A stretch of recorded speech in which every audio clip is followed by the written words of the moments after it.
Lo mkhosi ke buhanjelwe abantwana basendlunkulu, amakhosi asendlunkulu, ibutho nabanye ke abaqhamuka emkhakheni eyehlukahlukene. Engifisa ukusho namhlanje ukuthi kuleso naleso sizwe siyafika isikhathi lapho uma sibheka emumva nenhloso yokubuyekeza sibuze ukuthi senzeni kwenzekeni zigameko zini ezenzekile.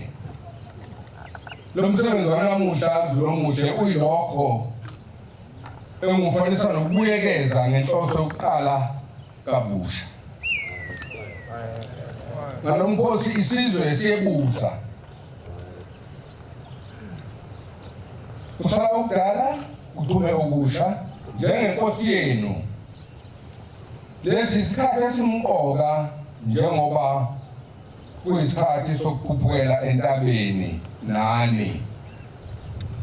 Yebo engikwenzayo uma ngilungiselela lo mkhosi kanye nalolu suku lwanamuhla kusho ukukhuphuka nemithwalo engisuke ngiyiphathiswe isizwe esiyini.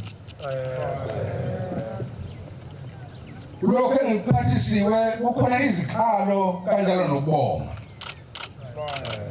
Ngiyafisa ukuba ngithokoze endlukulweni engomama abasizalayo naleyo ndlukulu engomkethu okuthema ukuqala lesi sigaba sokuqala kwalo mkhosi kwabonakala ukuthi kumele kusondelwe kakhulu kumveli qala ukuze konke kukwazi ukuhamba kahle ngobungcwele bethu njengesizwe. Kepha ngamafuphi ngalomkhosi sisuke sikhuleka ngokujulile esigabeni sesizwe. Sibonga imvelo uSomandla asiphe yona yikho seshwa manje. Sibonga ukuvikeleka noma sibonga ukuvikeleka kwesizwe. Sibonga ukuvikeleka kwesihlalo nalo ohlezi esihlalweni. Sibonga ukungapheli kwenyandezulu zesizwe kithi ngesikhathi esimqoka. Kimi akukho ngabaza ekutheni umkhosi lo walonyaka uyoqoshwa emlandweni nowehluke kakhulu. Ngaphandle nje kokwehluka kwawo ngenxa yemigomo yokuvethe. Ezweni size kuwo Zulumushe simanxeba nami manxeba. Ngokhanjwa mkana.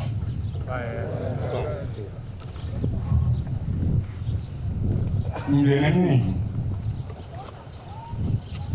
Lesikhathi njengendlunkulu kaZulu. Size kulo mkhosi sephuke kakhulu. Ngoba umdadewethu umntwana unomusa unoloyiso obaziwa eganela phana ezweni samahahabe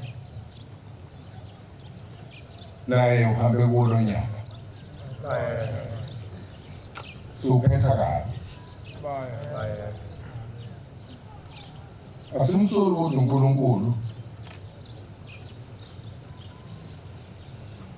asibuphe sikhuleke. Amanye amalungu emindeni aseyibhedlela, amanye asokhuphini lokufa, amanye asedlulile emhlabeni. Uzothi zonke izinsuku abantu bayafa noma bagule pho nonyaka ohluke ngani lokho kwenzekayo. Umehluko lonyaka ukuthi ini ngihambe ngodosi lesitha esingenalo uzwelo esibizwa ngeCovid-19 esiqale sabizwa ngokuthi i-coronavirus masiqhamuka emhlabeni wonke. Mbukeli, ake siphinde sibonane ngemumva kwekhefu.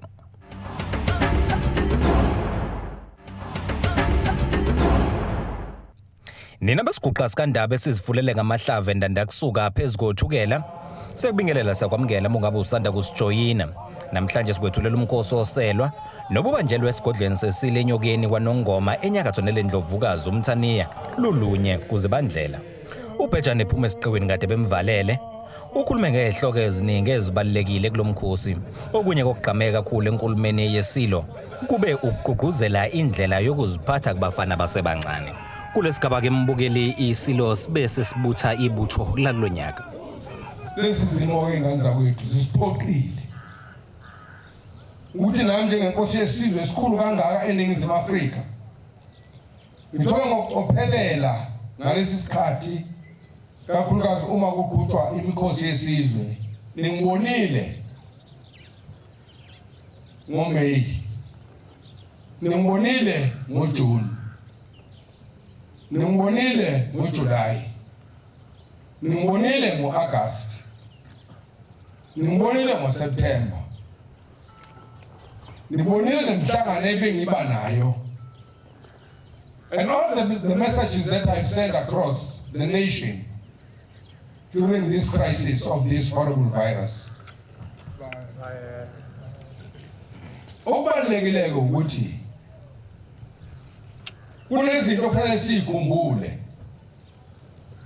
Kunonyaka umkhosi womhlanga wokuhenjelwa ziinkulungwane ngeenkulungwane zeintombi. Asiwenzanga ngendlela esivamise ukwenza ngayo nehloniphekileyo. Kodwa ngiyafisa ukuba ngibonge abantu bakababa ukungilalela ukuthi mangishaya ikhwela ukuthi bakwethu asilandele imigomo yeswe, ningilalele nikhona emakhaya nikwenze. Ngiyalihlonipha amaZulu ngalokho.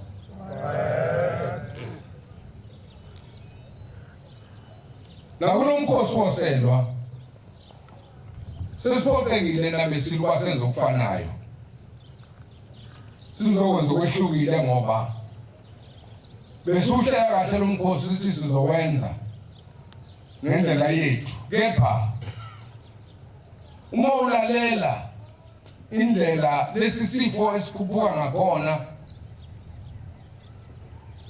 kwi-Kingdom, Elambe District, Durban and Metropolitan, Majuba, and Ilembe. Those are not only places that are hotspots of this pandemic. It has affected the whole country again. This wave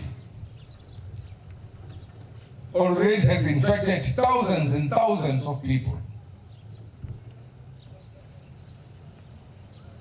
So it is important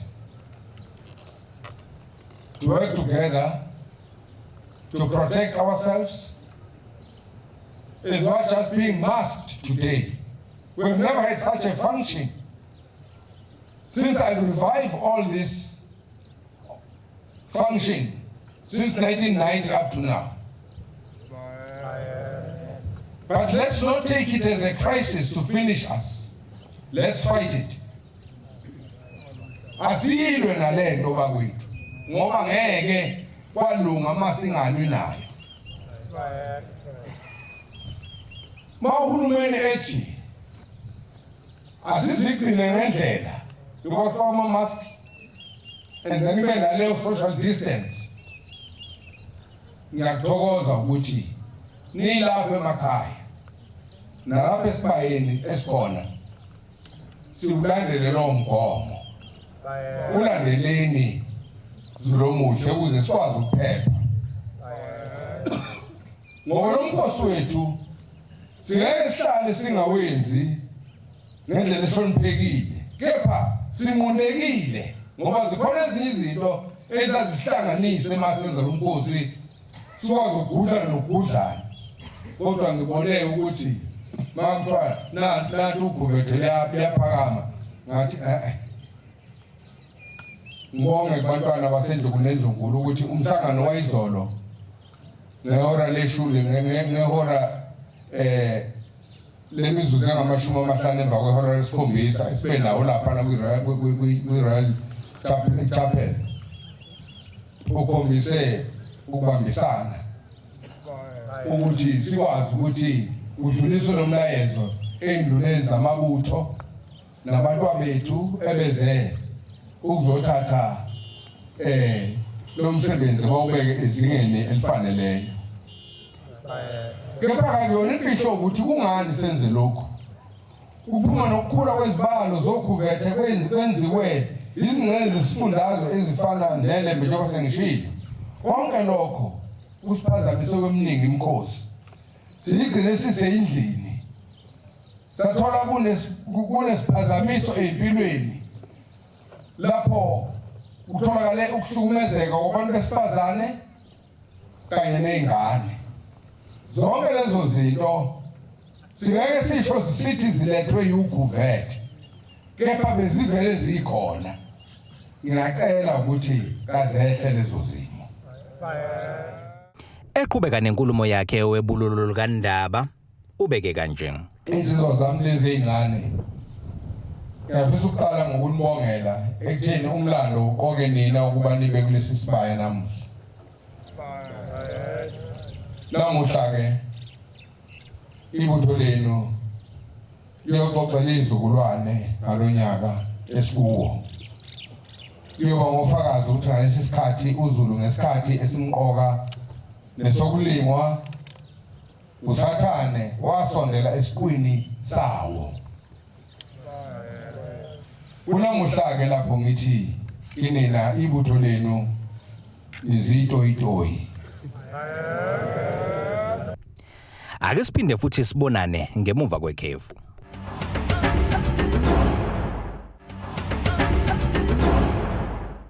Eqhubeka nenkulumo yakhe webululu likaNdaba ubeke kanje. Lihlangabezene nengwadla lapho isimo emhlabeni sidinga nina kakhulu ba ithathe isigaba sokuguquka. Nithathe indlela entsha yokuyiphatha nokuyihlonipha. Ngiyazi ukuthi abanye abantu emphakathini yenu bazungezwe ubupha obumangalisayo. Nifika nobugebengu sokuzaphuma nokuhlukunyezwa lezimo zokudakezelwa kwemizi. Lesi simo kungamele noma yiphi ingane iphile noma ikhule ngaphansi kwaso. Cela abantu abami niyofundisa abanye abasemakhaya. Nani nisemakhaya ngikhuluma nani ukuthi bantwa bethu kondani kahle ukuthi inhlonipho iyona ehamba phambili. Intandane ekwaZulu kwathiwa intandane nje ngumakhothwa ngunina. Kepha ingekho intandane ekwaZulu kwachaza lokho. Ngakho-ke yize ukuba lapha ungeke kwaqeda zonke inkinga zenu. Kepha kuzonakha ukuba nibe ngamadoda angcono kusasa. Ngoba uma singanakho ukuba nibe ngamadoda kusasa, ngeke bekhona amadoda kusasa.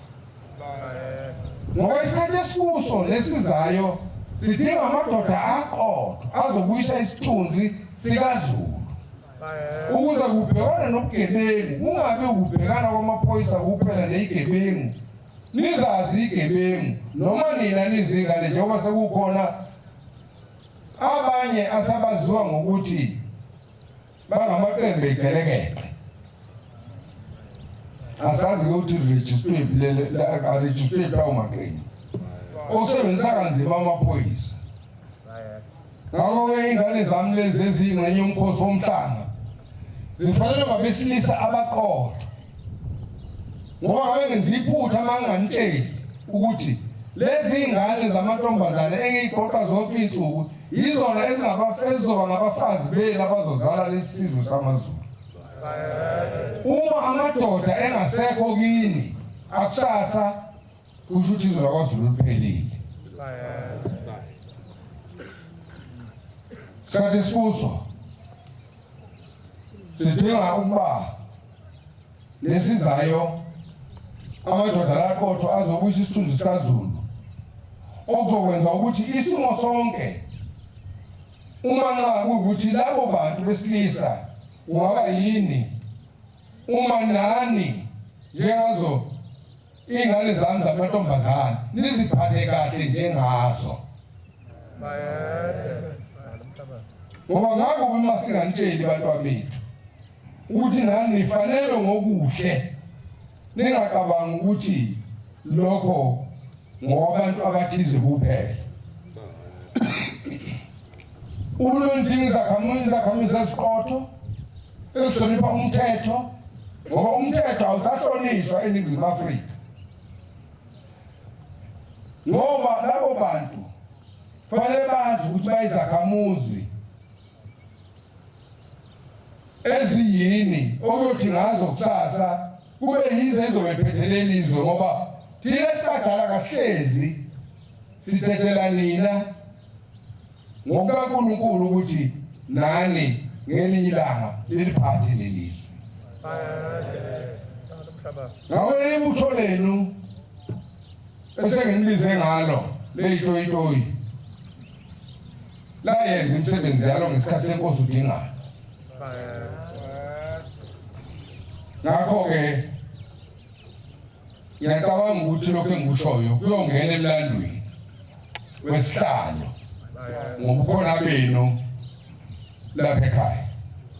Lokho namuhla labesilo umnikelo nje wami esizweni esisha esizayo, nokumqoka ukuba sehluke ngoba ngaso singalungisa amaphutha ayizolo. Ngamagama ngiyabonga, ngimfisela nabesilo nani lonke enikhona, fisa umzomuhle oneyibusiso ivela kuNkulunkulu engazathi konke noma senibuyela emumva. Umkhosi wethu sesiwenzile, singawenzanga ngendlela esivamise ukwenza ngayo, kepha uNkulunkulu lapha ehleli khona nezidalwa zikaZulu asethembe ukuthi ziyokuzwa. Nihambe nesibusiso, uNkulunkulu anibusise. Ngiyabonga. Mbukeli, kungake bese kuphathele kona ohlelweni lwanamhlanje, sihlangabeze futhi ngesonto elizayo.